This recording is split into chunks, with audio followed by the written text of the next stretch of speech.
This is Vinyl Voices Radio. ESPN 97.5. Ladies and gentlemen, I'm John Denman. Jesse Sandejas. All right, this is Vinyl Voices Radio. He is Jesse Sandejas. I am John Denman. She is Susan Hickman. Hello, hello. Our guest for this week's show. And real excited to have you drive all the way up. You play a lot of shows. You do a lot of stuff. I do some things. Yeah. I mean, like a couple hundred shows a year. Yeah. Yeah. So I like to keep busy. Yeah. Well, this is a songwriting show that we're going to talk about songs and what goes into writing them. And so since we're talking about how busy you are and all the gigs you do play, I was kind of wondering how that those live shows, interacting, all that kind of sort of impacts what you do as a songwriter, because you have new music coming out. We're going to talk about that a little bit, but yeah, just if being around all those people, all the time doing what you do has in some way kind of geared up what you do as a songwriter. I'd like to hear about that. It's interesting. Like, I get to see a lot of different people, a lot of different walks of life, and I like to people watch a lot. So yeah, I mean, there's been scenarios where I've seen different situations or different interactions, and it's sparked ideas for songs or situations to where I could, make up my own narrative on a song later. So. Yeah, we've had so many people in the studio, and you start talking about that, and it's, a lot of times these songs come from a very personal place, and I know that a lot of your songs do. Oh, yeah. But to hear kind of this, idea that, I'm just looking at walks of life, and, there's stuff that's going on around me all the time because you're out playing so much that, to know that kind of seeps into what you do as a songwriter, I think is a neat thing.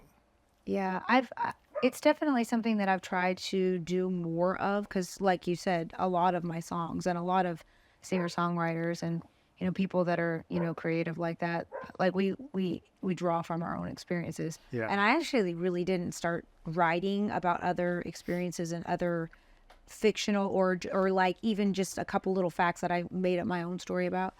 I didn't really start doing that until a couple years ago. Wow. Yeah. So correct me if I'm wrong, but as like a 12-year-old, basically you're like looking for agents to like represent you as a musician. Yes. And so your music writing experience is deeply rooted. So to be able to talk about that experience as a student back then, it's part of your journey. I mean, true. Yeah. Yeah, very true. Yeah.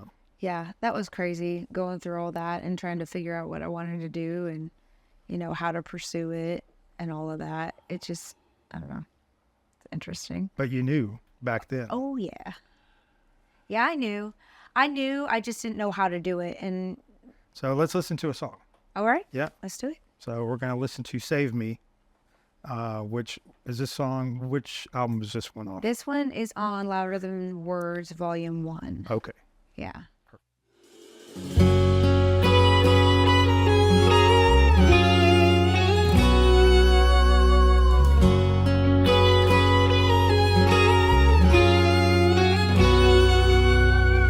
15 years together, hanging on. Should we let it go and just move on? We can't ever work it out, 'cause we can't ever say who was right and who was wrong. I won't give up, I'll fight for us. I'm reaching out, please pull me into you. I want you to save me, like only you can.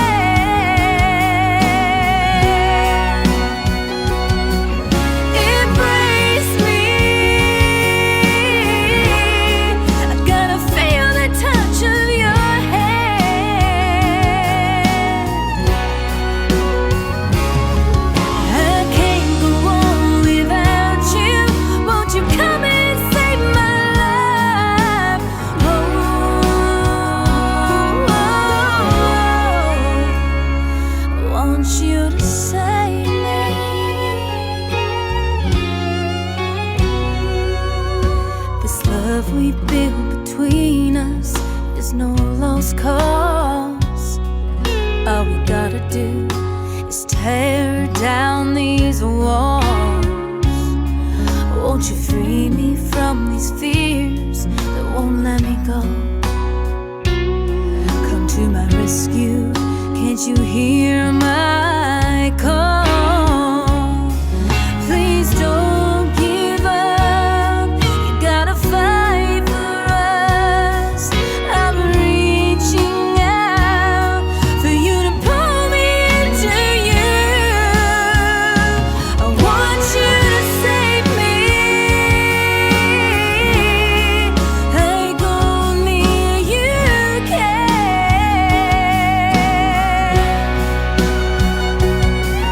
Embrace me, I gotta feel the touch of your hand.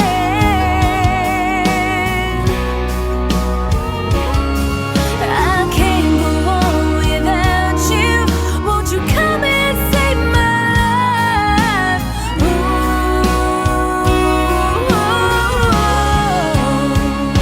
I want you to save me.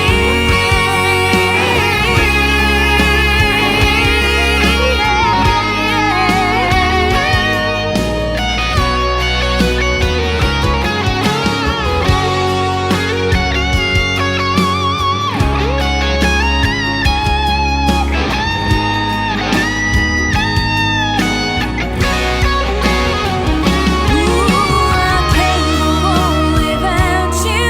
Won't you come and save my life?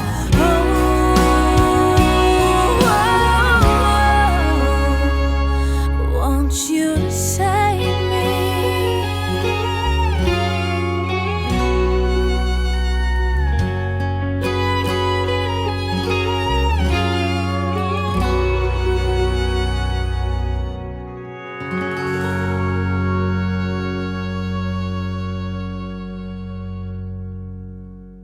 All right, so let's talk about this song.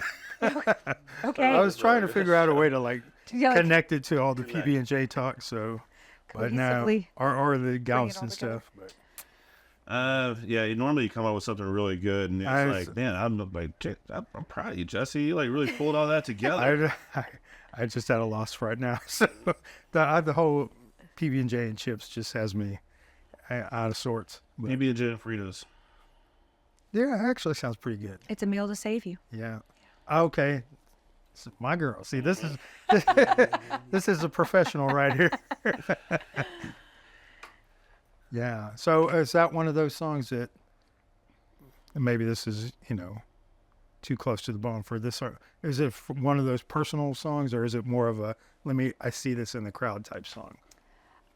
This is one of those that I woke up from a dream, and I used to keep a tablet, old school, and I had one of those little micro cassette cassette players. recorders. Yeah, the little recorders. No. I would keep that by my bed, and whatever I could muster up, because I have the hardest time in the world waking up in the morning. I'll wake up and I'm like, okay, just where's the coffee? Where's the coffee? But that was one of those that I grabbed the pen and paper and I just started writing some stuff down. The cassette was gibberish. Like I don't even know. But that was one that I had an idea and I just kind of started spitting some stuff out. I wrote what I thought was a song from that in about, 15, 20 minutes. And just, I knew that the idea was there and I knew that I had something there. And it's weird when you write songs. Sometimes I can write them and it's like, okay, I know this is going to be good. And sometimes I'm like, okay, this is going to need to sit and stew for a little while. And I don't know when I'm going to come back to it, but it needs to be in a pile where I come back to it eventually. I didn't actually ever play it or do anything with it until years and years later. I had scheduled a writing session with a friend of mine, Connie Memos, and we were going to just write something completely from scratch. And something had been nagging me about that song for a while. And I was like, you know what? Maybe we revisit this.